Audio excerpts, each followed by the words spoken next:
You're welcome back to the AM Club right here on MX24. My name is Miriam Uduak Mensah. You're welcome. Today we're going straight in fact, today on Lifestyle Daily, we're talking self-reflection and journaling. Yes, this conversation is so important. Young adults, business owner, young people, we need to know how to journal. Sometimes you need to take time off the dating scene, every other scene, and take time for yourself. And we're going to be having that conversation in the studio this morning. But before we do that, are you a business owner in Accra looking to optimize your operations? Join us for a special conference on Tuesday, July 23rd, all about digitalizing your company using Odoo. Many companies in Accra are switching to Odoo to streamline their processes and increase their revenue. Did you know that the average company uses 14 different apps to run their businesses? 14 different apps, and no download that also. This can lead to poor communication, lack of integration, and limited visibility, costing up to 30% of your revenue. At our conference, you will discover the new features of Odoo 17 and learn how it can help your business. You'll get an interactive demo of Odoo 17, tips and tricks from digital experts, success stories from local companies, a Q&A session with our experts, and networking opportunities as well. Now, don't miss this chance to transform your businesses. At this event to your calendar is 23rd of July, 6 p.m. All should be seated by 6 p.m. at Marriott Hotel in Accra. 23rd. See you there, ladies and gentlemen. Now, let's go straight to our conversation for this morning. It's self-reflection and journaling. And joining us for the conversation is Jemima. Me again today. Jemima Okay. Public speaker and coach. Don't bring yourself. Jemima, public speaker and coach. Good morning, Jemima. How are you doing? I'm good. And Me you? again. Yeah. After we had like 30 minutes of conversation, I mispronounced your name. Forgive me. No, it's fine. But you know I love you. I think you nearly mentioned my brand name instead of my name. That's what I realized. It's okay. So they're all yours. Yes, they're all me. It's all you. Sister Jemima, Jemima, whatever, it's fine. You're welcome, you're welcome. She's a public speaker and a coach. And who better to help us have this conversation? Self-reflection, journaling. I remember when we're going through the choosing of this topic, we all had amazing diverse ideas on why this topic was necessary. As an individual, as a young person, what does a self-reflection do for you? And some of the steps that could guide you into that place of self-reflection. Yeah, so, we have so many things going on around us. We are going to work, we're going to school, we are living life, making choices. But there are times where you have to pause and then reflect on the path that you're on. One thing my mentor told me, I think about 2017, that was when I began to really discover myself and know like the journey that I'm on. And she told me that as a young woman, as a young adult, one thing that you should always focus on is pausing to reflect on your journey. When you pause and reflect on your journey, what happens to you is that you sort of analyze the path that you are on, the choices you've made, the decisions you've made, and then to see if it's in line with where you really want to be. So a lot of people don't reflect. They're just picking anything that comes. So sometimes I'll meet somebody and the person will tell me that, oh, I've seen a job opportunity here and I just want to go and take it because perhaps the money is good. I'm like, okay, the money is good. Money is important. I love money. But is that where you want to be in the next 10 years? Is that journey where you want to take what you want to take? Is that who you want to be in the next 10 years? Because you have to be very intentional in the choices you make every day. That will accumulate to make up to who you will be in the next 10 years. So when you reflect, you sort of make your choices well. Even if you reflect properly, it will determine the kind of relationships you want to be in, the kind of friendship you want to keep, the kind of books even to read, depending on your journey. I'm very particular about the book I read for a particular reason. So if I am looking at understanding what finance is, I know that, okay, at this time of my life, I really need to pay attention to my finances. And so I give myself like the opportunity to read books on finances. So it's just about knowing the journey that you are on, the choices that you are making to see, okay, the things that I did yesterday, what was the outcome, or will it help me, or did it help me to become a better person today? Okay, so today, the choice that I have to make so that I can get to where I have to be in the next 10 years. So self-reflection allows you to pause and then take a better introspective and a retrospective, reflection of your life, basically. Right. And so, with that being said,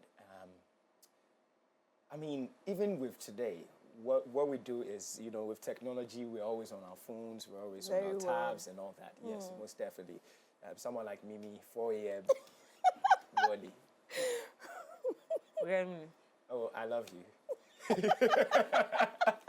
4 a.m. is when I see my phone. 4 a.m. 4 a.m. Oh man, you will definitely catch Mimi awake. That's you will get her awake. And I love her for that, because sometimes I'm looking for something and maybe I'll just text her. She would be awake. Yeah, see how the guy by me. They move on. Yeah, that's fine.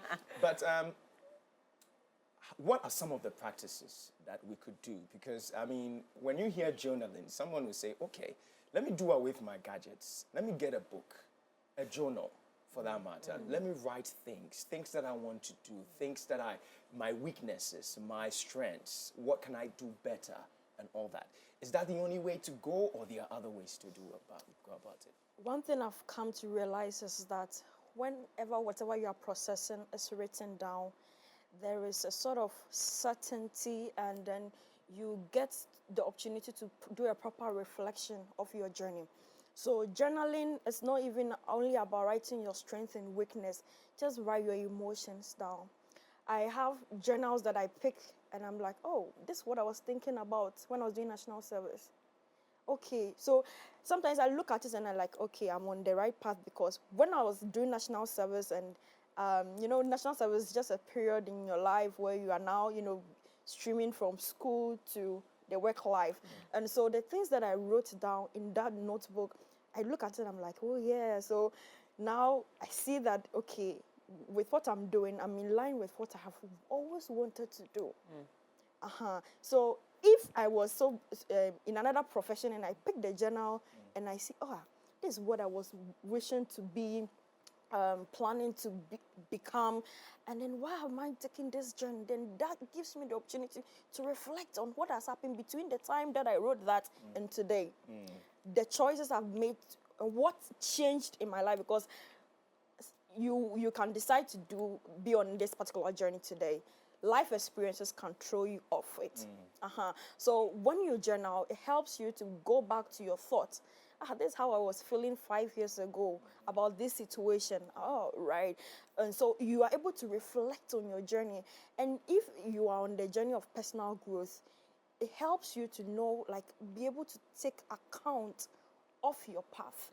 Because a lot of people are just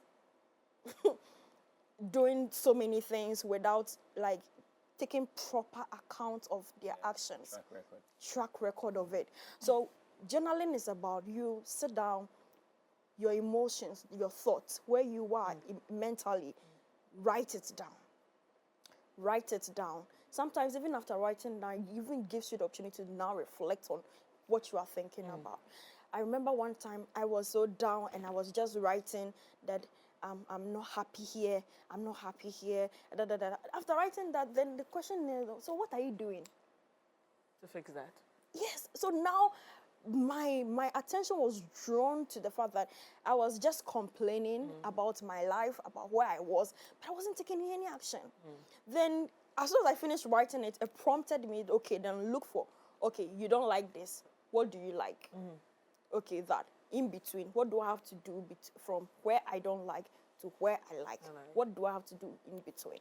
Then I picked pen and paper.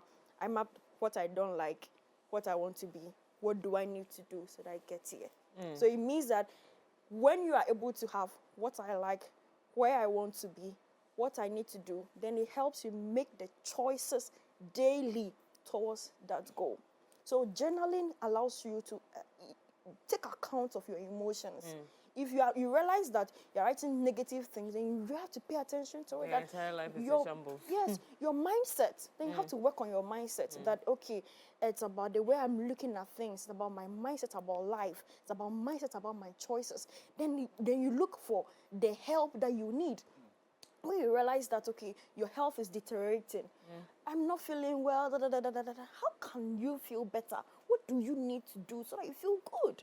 Okay, perhaps change your diet, perhaps drink more water, exercise daily, wake up early so that you can have a lot of things done before the rush hour. So when you are able to journal, it helps you to reflect on your life daily.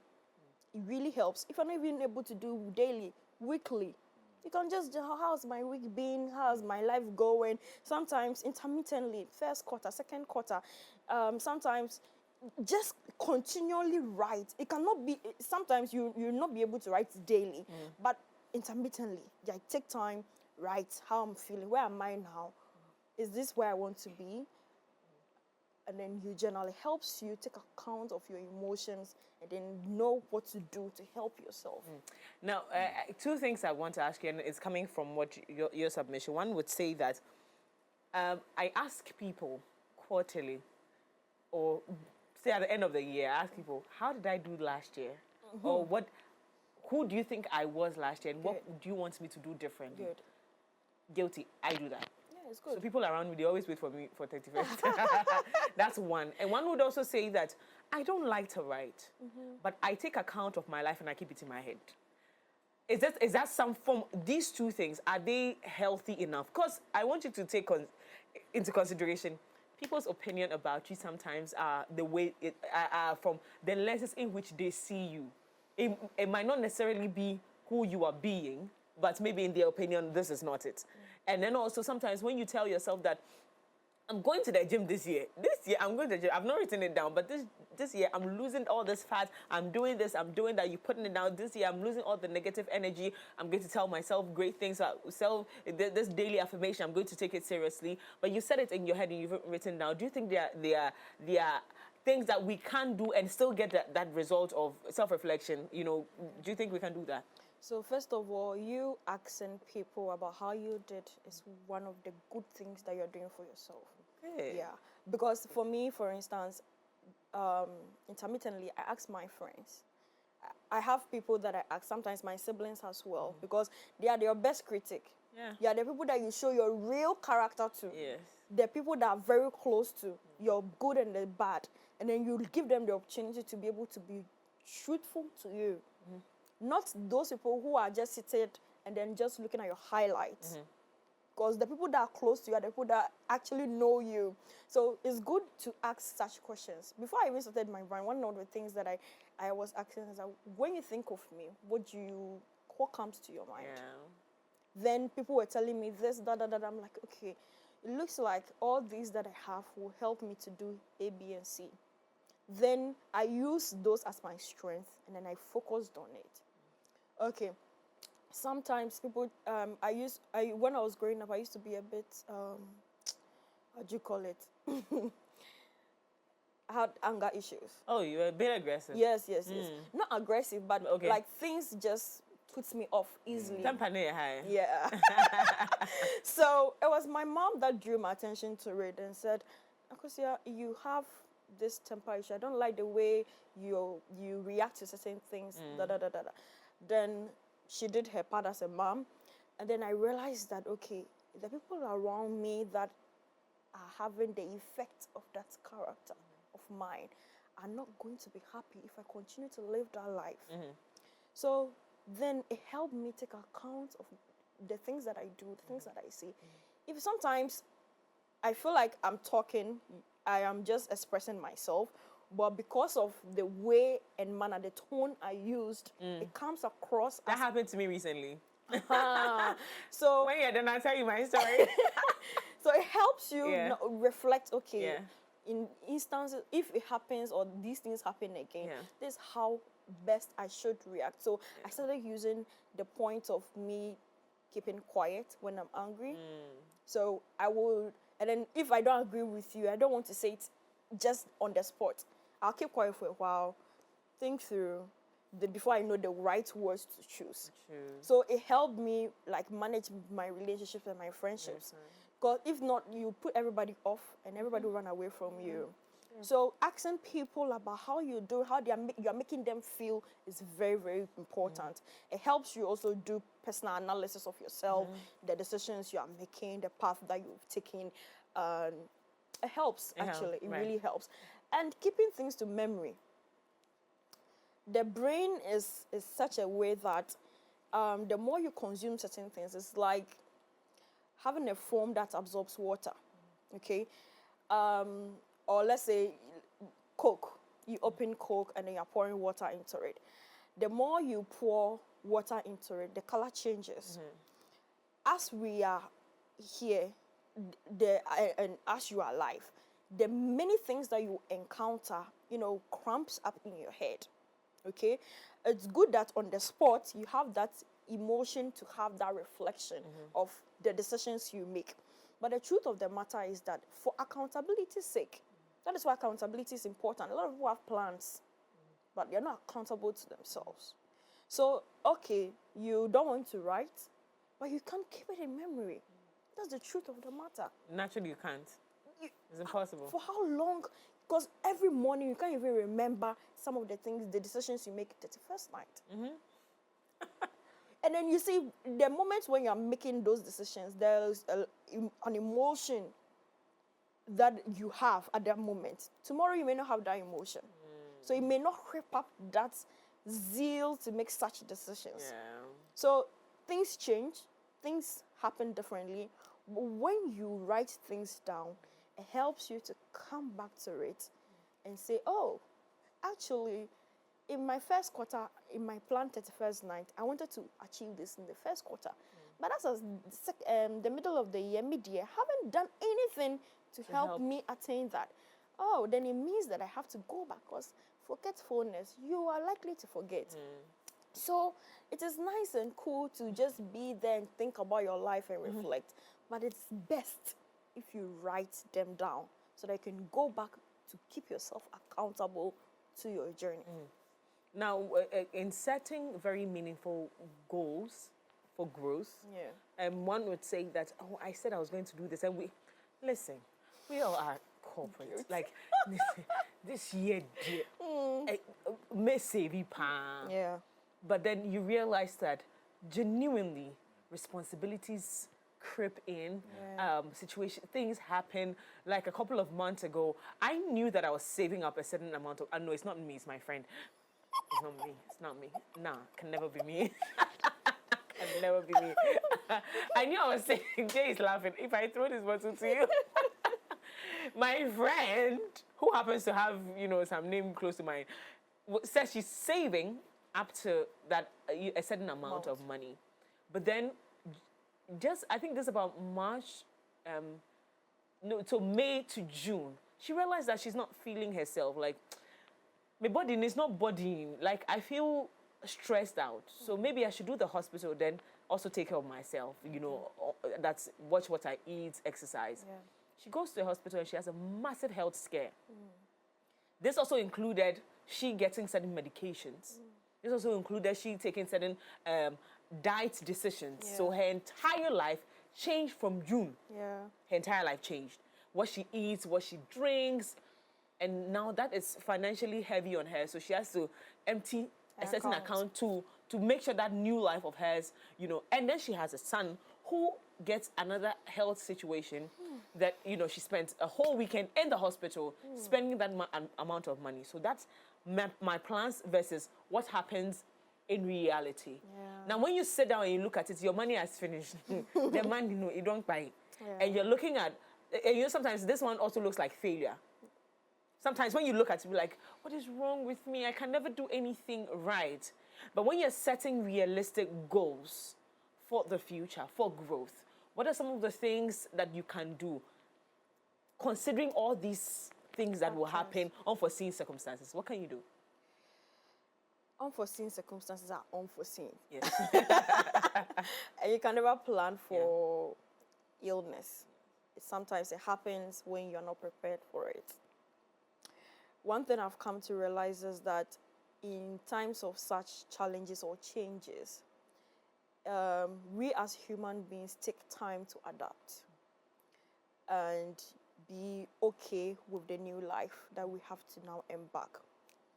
It's not easy, and can be very stressful to have such like a blink of an eye change of life. But it's possible, and it's a life that you can take when you just relax. First of all, whatever has happened has happened. Right now, you have to begin to conscientize yourself, work on your mindsets to adapt to the change that you have now. Life challenges can happen to anybody. Well, that is why most people, for instance, those in insurance would advise that you should, prepare for the rainy day. You are saving for a particular cause. Now, life changes and you have to now divert, let's say, finances and then even lifestyle to suit this new place. It can be very jittery in the first period of time, but one thing I always say is that so far as I have life, it means that there is light at the end of the tunnel. So first of all, as your mindsets are how you view the challenge that you face at the moment. Life happens, and I wouldn't be here to say, oh, a person should jump A, B, and C and do. No, first of all, sometimes you have to take a moment to go through the emotions. When you go through the emotions, it allows you to, first of all, you feel human, and then secondly, it allows you to know what next. Now the person is saving, and this is life and finance, which are very key pillars of life, finance and health. So what I would, advise such a person is take a moment to reflect on the journey.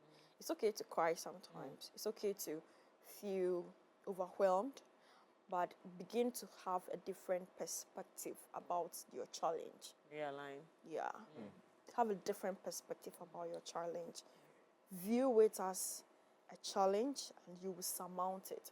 Because most times when people lose hope about their situations, that is where they begin to drown in life.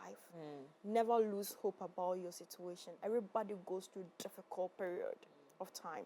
And so you have hope that there is an end to the challenge that you have.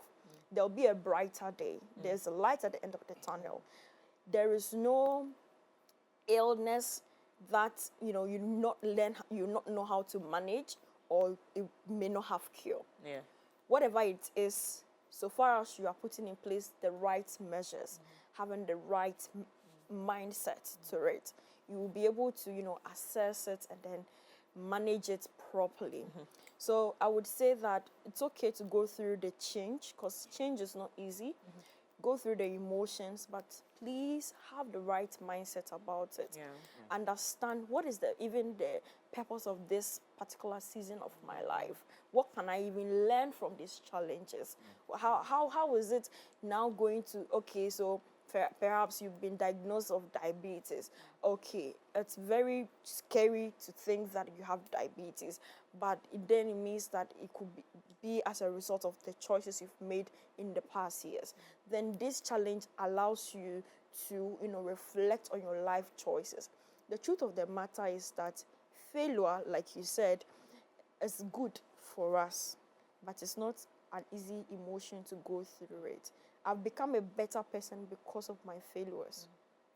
So anytime I fail, I take deep introspection of myself, and I come back stronger and better with a better mindset, and I build resilience as well whenever I go through challenges. So you should look at it like, okay, this is a life issue, but to what end?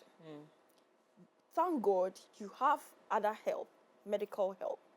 You have also lifestyle changes. It means that you have to be disciplined enough to go through to change your diet or certain decisions that you make.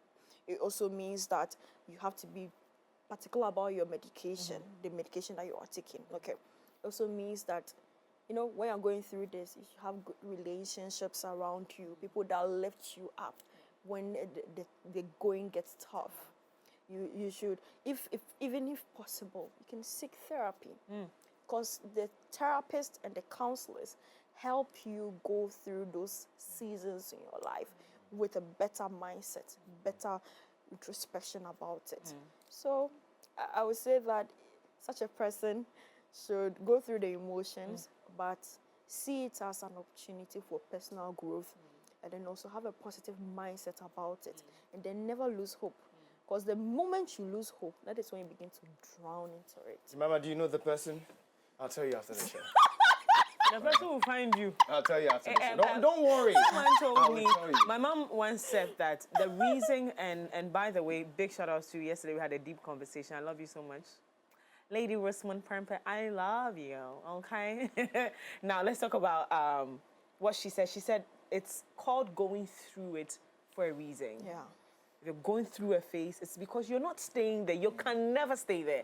You're staying there as you're stuck. Your mindset was that I'm not going to go through it. It is called going through it for a reason. You go through it literally. Yeah. So whenever you find yourself in a place of darkness, remember that it will end. And that was one of the conversations we had yesterday on self-reflection. To wrap it up, this came to mind because as human beings, I mean, I'll even relate it to sometimes the cartoons that we watch.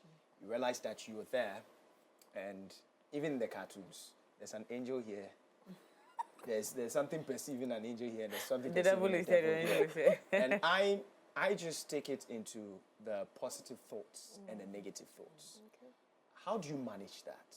Because as a human being, you would definitely get both of them at the same time sometimes, and you just have to find yourself in a space where, am I going for the positive or am I going for the negative? Because the negative too, one would say, well, it's coming through, but I have to override that. Whether it's because it's negative. But at the end of the day, if you also try and choose that too, actually you're going down the drain. So how do you manage the positive thoughts and the negative thoughts as far as self-awareness is concerned? So like you said, both will come to you at any point in time in life. Daily, you know, even momentary. So certain situations can happen and all you are thinking about is the negative things. But the truth is that you will know that what you're thinking is negative when you know the difference between positive and negative, first of all. So when you are thinking negatively, you will know it yourself. And you realize that the negative drains. And it feels like comfort zone too. Really? Like it's easier to think negative than to think positive, actually, if you think about it. But then it drains you. Yeah, it does, but it feels better. Forgive me. Guys, forgive me. It's so draining. Yeah. It takes the joy out of you. It makes you feel very hopeless. It's draining. It's just draining. It just pushes you into the trenches. And so you realize that you don't want to be drained because it can even lead to depression, mental disorders. So you don't want to go into that tunnel. So because you know that there's another option, that is the positive, it is always better to look at things in a positive way or to switch your mindset. So I have affirmations that I say. So as soon as sometimes those thoughts, I'm like, no, I'm enough. I am on a journey. I'm good. I'm meant for this. I'm strong. I am tenacious. Then I start telling myself, I start reprogramming my mind. Because funny enough, sometimes, you see, the things that we are thinking about negatively are just thoughts that are just draining you, and are not realities. So sometimes you see, you send somebody a message and you're thinking, why is the person not picking my call? The person hates me, or the person is doing something bad. But the person is just maybe not with the phone at the end of the day. So you would have just drained yourself. Yeah. So always look at, oh, the person couldn't answer. It's not the person didn't want to answer. The person couldn't answer the call. If you were by your phone, you would have answered the call. So you should always look at it from like the positive side. I think it's even about the choice of words in your thoughts. You know, because this couldn't, no. Do you know who taught me to stop saying you didn't pick my call? KKD ni food in the We see change. Kwesi Chedakwa. Wherever you are, I've not seen you in like 3-4 years, but I love you so much. All the things you taught to me in 2016 are actually reflecting now. He said you cannot say someone didn't pick your call because you were not there. Yeah. So you could not pick my call. couldn't What pick your happened? call, couldn't Ask answer. questions, Yeah. then conclude for people. Yes. So the negative actually is draining. So you don't want to be drained for the rest of your day, the rest of your life. I mean, it ends up affecting everything around you, even your choices, your thought pattern. You begin to feel like bad about yourself. You're not able to do things that would help you to become the better version of yourself. So just have positive affirmations every morning. In fact, when you do that in the morning, it reprograms your mind for the day. So for you, self-reflection is a daily thing. You should do it every day. Oh, yes. You should do it every day. You should do it every day. And also have affirmations that you say to yourself every morning. The best thing is to have it at where you would always remember if you're not used to that life. For me, for instance, sometimes I can just stand inside the mirror and I'm like, oh, you've got nice eyes. And I start giving myself vibes. And I'm like, okay, today I have to do this and I have to kill it. And I start telling myself, yes, I'm good for it. So I just reprogram my mindset. So before you meet me, I've worked on myself. Killed it, yeah. Shemima, thank you so much for coming once again. It's always a delight. I've always told you that it's always a delight to have a conversation with you. Seeing a young woman doing this, it's encouraging. And thank you so much for taking this path and sharing yourself with us this morning. We've been talking about self-reflection and journaling. It's an important part of a human being's life that we think that today we've done justice to the conversation, and hope you have learned. I will always ask you, I hope you've learned a thing or two from our conversation this morning on Lifestyle Daily. We should go straight to the plug right after this.